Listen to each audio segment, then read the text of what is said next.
Welcome back to English with Sophia Blake. I am really glad you're here today.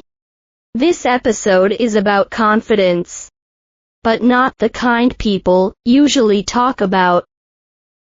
Not confidence from perfect grammar, not confidence from advanced vocabulary, but confidence that comes before correctness. Many English learners believe something very deeply. They believe this sentence: if my English is correct, then I will feel confident. This belief feels logical, but it creates a problem. Because confidence does not wait for perfection. Confidence comes from permission. Permission to speak. Permission to pause. Permission to continue even when things are not perfect. Think about how children speak a language. They are not correct, but they are confident. They speak. They adjust. They keep going. Adults often reverse this process. They wait to feel ready. They wait to feel correct. And in that waiting, confidence never arrives. So in this episode, we are flipping the order. We are building confidence first, and letting accuracy follow naturally. Now, let me describe a common situation. You are in a conversation. You know what you want to say, but you hesitate. Your mind checks the grammar, checks the tense, checks the wording, and in that moment, the opportunity passes. This is not a language failure. It is a confidence interruption. So today, we start by allowing ourselves to speak before everything is perfect. Let us practice this mindset together. Listen to this simple sentence. I think this could work. This sentence is not advanced, but it is confident, because it moves the conversation forward. Now repeat it with me. I think this could work. Again, I think this could work. Good. Notice how confidence comes from using the sentence, not from analyzing it. Now let us slow down and feel this difference. Confidence is a physical feeling. It lies in your breath, in your posture, in your pace. When those are calm, your English sounds calmer too. In the next part, we will practice entering conversations with confidence, even before you know exactly what you want to say. Let us talk about the most difficult moment in English speaking. Not the middle of the conversation, not the ending, but the beginning. The moment you decide to speak, and everyone's attention might turn toward you. This moment creates hesitation for many learners. They know what they want to say, but they don't know how to enter. So they wait. And while they wait, someone else speaks. This happens again and again, and slowly, people stop expecting your voice. This is not because your English is weak. It is because entry feels risky. So we remove the risk. We do not enter with ideas. We enter with signals. Signals tell people, I am about to speak. Please listen. Now let us practice these entry signals together. First one. Very simple. Can I add something? This sentence is powerful because it does not rush content. It creates space, and it sounds polite and confident. Now repeat after me. Can I add something? Again. Can I add something? Good. Notice how your body feels when you say it. More upright. More present. Now let us add a slightly firmer entry. Listen. I'd like to jump in here. This is not aggressive. It is natural spoken English. Repeat. I'd like to jump in here. Again. I'd like to jump in here. Very good. This phrase works well when conversations move fast. Now let us slow everything down again. Imagine this real situation. You are in a meeting. People are exchanging ideas quickly. You have a thought, but you don't need to rush it out. You pause. You breathe. Then you say, "Can I add something?" That one sentence changes the dynamic. Now people are listening. Not because your English is perfect, but because you entered clearly. Now let us practice a softer entry signal. Listen.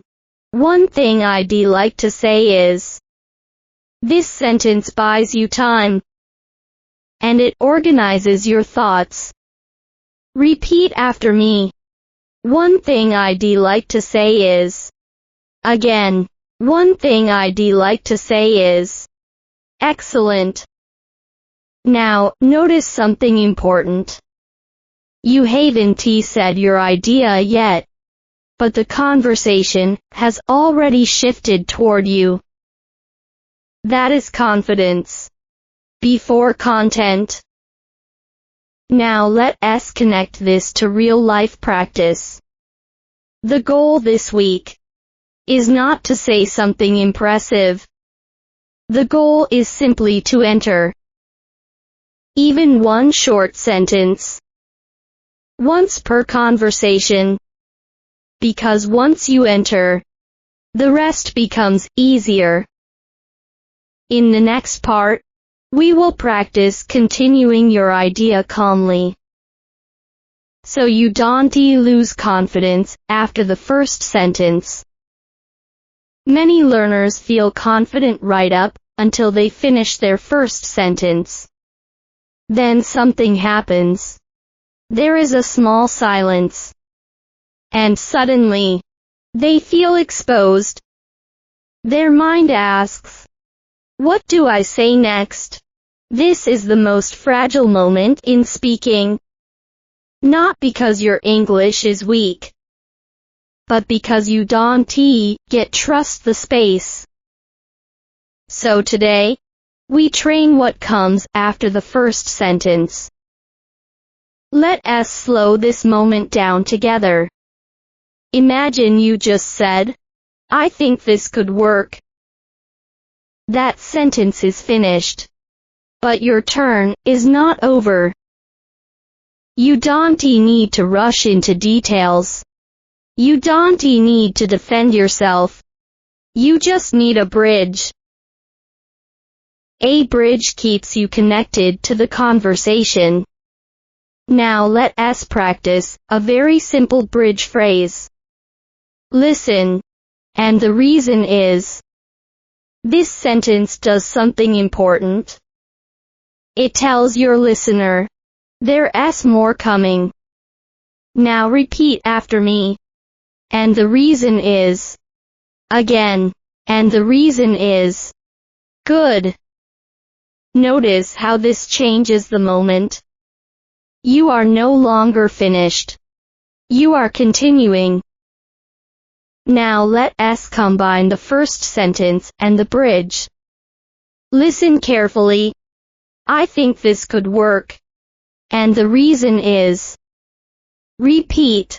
I think this could work and the reason is. Again. I think this could work and the reason is. Excellent. You didn't need to finish the reason yet. But you stayed in control. Now let us add another bridge option. Listen. What I mean is, this phrase helps when your first sentence feels unclear.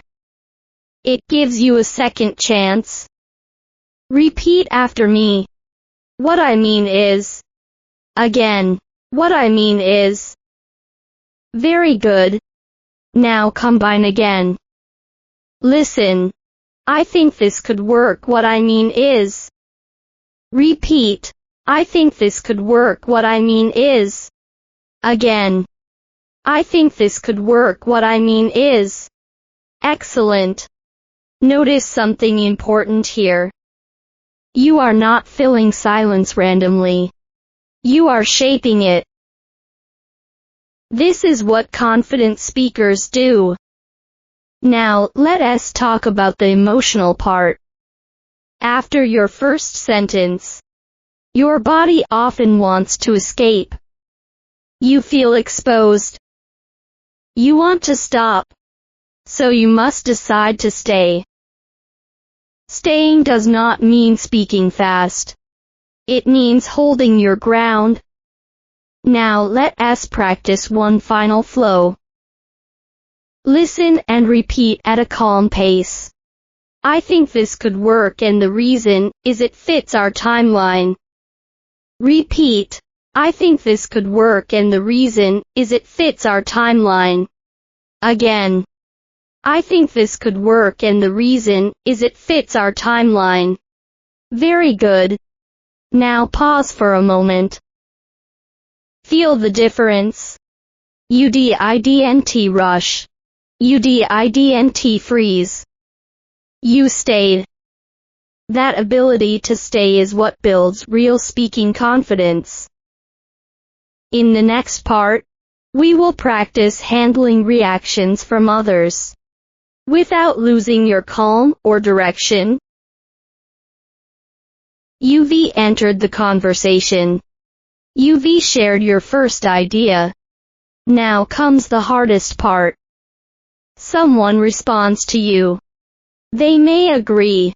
They may disagree. They may question your idea. And suddenly, your calm disappears. Many learners lose confidence right here. Not because the response is negative, but because attention shifts.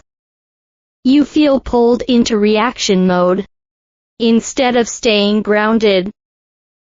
So today, we train how to receive responses calmly. Let us start with agreement. Someone says, "That's a good point."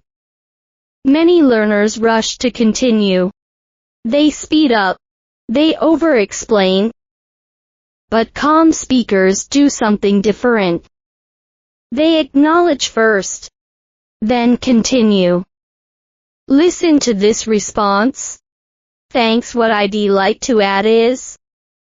This keeps you in control, without sounding defensive. Now repeat after me. Thanks. What I'd like to add is. Again. Thanks. What I'd like to add is. Good. Now let us move to disagreement. Someone responds, "I am not sure I agree." This is where many learners freeze. Their body tightens. Their mind races. So we slow the moment down. Listen carefully. I see your point. This sentence does not mean agreement. It means presence. Now repeat. I see your point. Again. I see your point. Very good. Now let us continue calmly. At the same time, I see it a bit differently. Repeat. At the same time. I see it a bit differently. Again. At the same time, I see it a bit differently. Excellent. Notice what you just did. You did not react emotionally. You did not rush to defend yourself. You stayed steady. Now let us look at questions. Someone asks, "Why do you think that?" This question can feel threatening, but it is actually an opportunity. First, you slow it down. Listen. That's a fair question. Repeat. That's a fair question. Again. That's a fair question. Good. Now you add direction. Let me explain my thinking. Repeat. Let me explain my thinking. Again. Let me explain my thinking. Excellent. You are no longer reacting. You are leading your response. Now pause for a moment. Feel the difference. You stayed grounded, even when attention shifted toward you. That is a powerful skill, and it improves with practice. In the next part, we will focus on closing your point calmly, so you don't lose confidence at the end of your turn. Many English learners feel fine at the beginning. They manage the first sentence. They even explain their idea. But near the end, something changes. Their voice drops. Their breathing becomes shallow. And their ending feels weak. This is not a language problem. It is an ending problem. Many learners don't decide to end. They simply run out of energy. So today, we practice ending with intention. A strong ending does not need many words. It needs clarity. Let us start with a very common situation. You explain your idea, and you feel your sentence getting longer and longer. Instead of continuing, you pause. Then you close.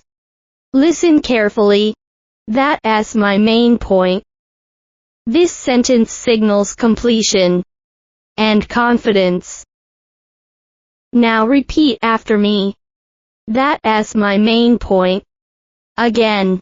That's my main point. Good. Notice how this feels. You didn't fade out. You finished on purpose. Now let us try another clean ending. Listen. So that's why I think this works. Repeat. So that's why I think this works. Again. So that's why I think this works. Excellent. This ending ties your explanation together and releases the floor. Now let us practice a softer ending. Listen. That's just my perspective. Repeat. That's just my perspective. Again. That's just my perspective. Very good. This ending is calm, open, and confident. Now let us put everything together. Listen to the full flow. I think this could work, and the reason is it fits our timeline. So that's why I think this works. Repeat after me. I think this could work, and the reason is it fits our timeline. So that's why I think this works. Again. I think this could work, and the reason is it fits our timeline. So that's why I think this works. Excellent. Now pause for a moment. Feel the difference. You didn't run out of breath. You didn't trail off. You ended with control. That feeling matters. Because people remember endings. When you end clearly, you leave a stronger impression.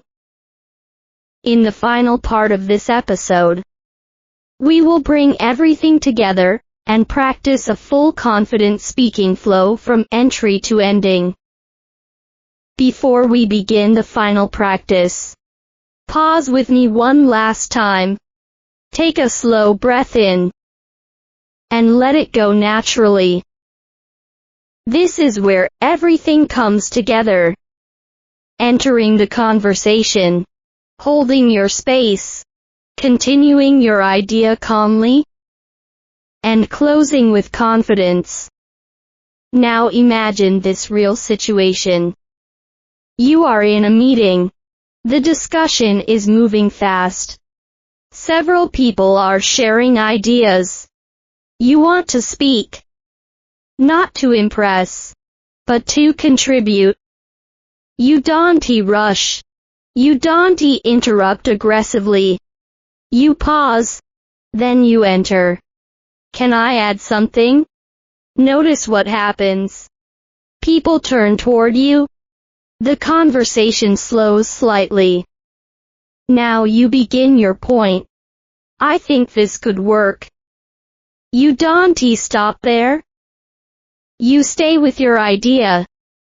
And the reason is it fits our timeline. You feel a small pause.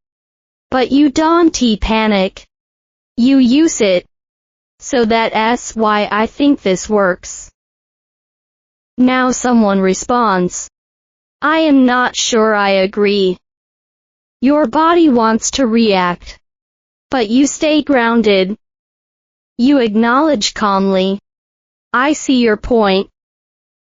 Then you continue without tension. At the same time, I see it a bit differently. You are not fighting. You are explaining. Now you decide to close your turn. You don't fade out. You don't rush away. You end with clarity. That's my main point. Pause. Notice how this feels. You stayed present. From beginning, to middle, to end. This is not perfect English. This is functional confidence. And this is what real conversations need. Now let us practice one final full flow together. Listen and repeat calmly. Can I add something? I think this could work and the reason is it fits our timeline so that's why I think this works. Repeat after me. Can I add something? I think this could work and the reason is it fits our timeline so that's why I think this works. Again, can I add something? I think this could work and the reason is it fits our timeline. So that's why I think this works. Excellent. Now pause for a moment. Feel the difference between now and before. Less rushing. Less fear. More control. This is what confident English feels like. Before we finish, remember this. Confidence is not something you wait for. It is something you practice into existence. Every calm entry, every steady sentence, every clear ending, builds that confidence. Thank you for practicing with me today. This kind of practice compounds over time. This is English with Sophia Blake. And I'll see you in the next episode.